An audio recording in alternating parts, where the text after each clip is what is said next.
How we doing, guys? Welcome to DT's Daily. Now on today's show we're going to be talking about Chelsea because Frank Lampard has been sacked as manager. We're also going to be talking about Arsenal because reports are suggesting that they're in talks with Shotram Mustafi to terminate his contract this month. I represent my fucking self. How we doing, guys? Welcome to DT's Daily. That's right.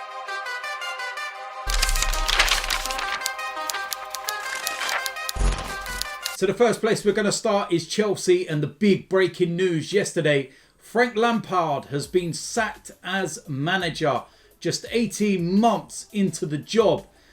And I did warn you, Chelsea fans. I did tell you that he was not going to last. I did not rate Lampard as a manager and I didn't rate him when he was at Derby.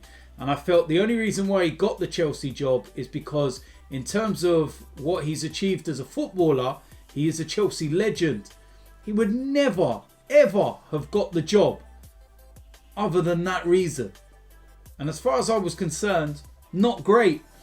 And this has kind of left a mixed reaction from Chelsea fans because reports are suggesting that Chelsea are going to try and sign Thomas Tuchel before their game on Wednesday. And what's obviously holding it up at the moment is that he first and foremost has to have a coronavirus test that has to be negative. And then they're hoping that he gets the elite sportsmanship waiver, which means that he doesn't have to, go into isolation or anything and quarantine. And if that all goes well and he signs on the dotted line, he could well be on the touchline for Wednesday's game against Wolves. But that's kind of left a mixed bag of emotions for Chelsea fans. And from what I've been looking at online, some are happy with the possible appointment of Tuchel. Some are not happy with the possible appointment. There's some fans that are happy that Lampard's gone. But then the vast majority that I've seen are actually really disappointed with the club, really disappointed with Roman Abramovich, and they feel that he should have at least been given until the end of the season to try and turn things around because he's having a really bad, run of form and everything started to dip of late. And he hasn't really been given the opportunity to, turn things around. I don't think he would have turned things around. The guy spent £250 million in the summer. What do you want? At the end of the day, one of the things that I said when you make so many changes is that it's going to be difficult to get them to gel immediately. But the issue is that there's so many players playing so poorly and off their level. Kai Havertz was nearly £100 million and he's absolutely abysmal. Timo Werner, we already know about the issues that he's having at the moment in front of goal.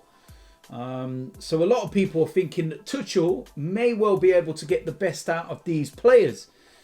You've also got to look at, some of the players in the squad and say how many of them will last.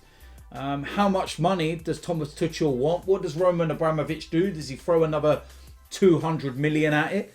It's going to be very, very interesting to see what they do. That's for sure. And I don't know how Tuchel will do at Chelsea. From reports in, previous jobs and everything else, it's suggested that he's very outspoken and, has a bit of a problem with authority. Well, if that is the case, then I don't know how on earth he's going to last more than 5 minutes in a job with Roman Abramovich because he literally won't take any nonsense at all. But Roman Abramovich himself released a statement and he said that this was a very difficult decision for the club, not least because I have an excellent personal relationship with Frank and I have the utmost respect for him. He is a man of great integrity and has the highest of work ethics. However, under current circumstances, we believe it is best to change managers. On behalf of everyone at the club, the board and myself personally, I would like to thank Frank for his work as head coach and wish him every success in the future. He is an important icon of this great club and his status here remains undiminished. He will always be warmly welcomed back at Stamford Bridge. Now, that takes me on to my next point, because reports were suggesting yesterday that Frank Lampard was actually refused entry to Chelsea's training ground and was not allowed back in to say his goodbyes. I don't know what the reasons are. I don't know if it's true, but these are the reports that were coming out within the media. I actually don't think that Thomas Tuchel is Chelsea's number one choice either, to be honest with you. There's a lot of talk saying about Nagelsmann at Leipzig, but you've got no chance of getting him, in this window. So there was talk that maybe they might have brought in, an interim manager for the remainder of the season and then gone after the likes of Nagelsmann in the summer. If they would have got him with the money at their disposal, then I really would have started to worry about Chelsea, because he's a quality manager. I just don't know about Tuchel and how long that will last, and that fiery relationship that he may well have with Roman Abramovich. But Chelsea need to act, and they need to do something immediately to try and appease the fans, because, like I said, a lot of them ain't happy. But the thing is with Chelsea fans is that they're not going to turn around and go for Roman Abramovich. Let's be honest about it. If it wasn't for Roman Abramovich, Chelsea would be nothing. Literally nothing. You look at teams, Arsenal, Manchester United, Liverpool. These are big, historic clubs within English football. These are the three most successful teams in English history. They had history. They had tradition. They had everything all in place before owners or whatever might be with the modern football involved now. Chelsea were literally nothing. Ken Bates was trying to sell the club for £1.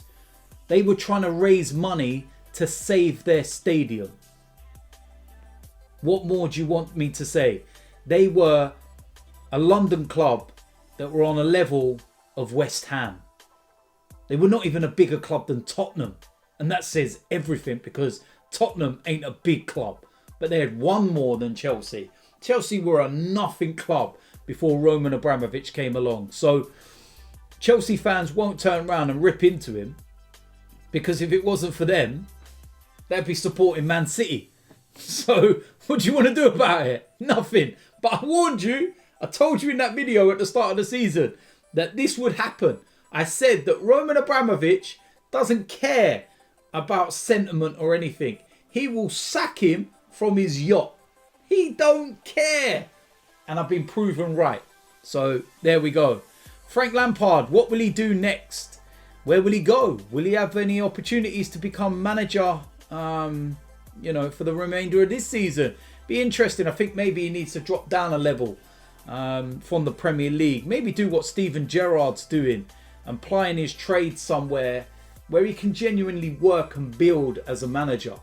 Because what Gerrard's doing, showing Frank Lampard up all day long. The job he's doing at Rangers, superb. But yeah, it remains to be seen. I reckon within the next week or so, you'll probably see Frank Lampard in the Sky Studios. Giving his thoughts and opinions on games as a pundit. But we will wait and see. Last piece of news involves Arsenal and Shkodran Mustafi, because apparently Arsenal are in talks with Mustafi to terminate his contract this month. Now, his contract ends at the end of the season in about 4 or 5 months' time. But he's not getting any football at all. And Arsenal are not looking to sell him on, because they're not going to get any money. Teams that are looking, at Mustafi are thinking, he's only got a couple of months left on his contract. We'll just wait. We're not going to pay any money for him. Not what Arsenal might be asking. And then the wages that he's on and everything else. So Arsenal are looking at it as well and thinking, he's going to go at one point. Do we really need him? Not really, to be honest with you. Let's get him off the wage bill. Just in the same way that we've done with Sokratis, in the same way, we've done with Mesut Ozil. And it's about getting rid of that core that we don't want. and out the door, and another player off the wage bill. And I think Arsenal are actually acting like a big club when it comes to the way that they're dealing with these contracts at the moment. We already know we've lost money. We already know the problems that these signings caused back in the day and everything else. We don't need to be reminded of that. What we've got to do now is try and eradicate that and rebuild. And this is part of that rebuilding process. And Arsenal as a club are looking at it and saying, you know what? Cut your losses. Be done with it. Get them out. And let's rebuild. And I, for one, am very, very, very happy about that. Because it's about time that we started to do that and actually act, as I said, like a big club and just get rid of them. And it's all about the rebuild. The rebuild is so important. And yeah, I will definitely be happy when Mustafi's finally out of the door and that one is over and done with. And he can move on to wherever he needs to. He can go and play football. He's still only 28 years old, so he's got a lot of years left in him. And yeah, I'll wish him all the best once he goes. But hopefully in this next week, he is going to be gone. But we will wait and see. So there we go. That is it for today's DT's Daily. As usual, let me know in the comment section what you think about today's topics. Of course, we are playing tonight against Southampton. And it's a big opportunity for us to turn things around. Later on this afternoon, there's going to be a preview to the game. And then we're going to be doing the instant reaction. I'm going to be giving my thoughts on AFTV at halftime and also the starting 11. And then, of course, my thoughts after the game. So stay tuned. Plenty of videos coming. But if you're new around here, hit the subscribe button, smash a like on this video, and I will see you lot soon. I'm out of here.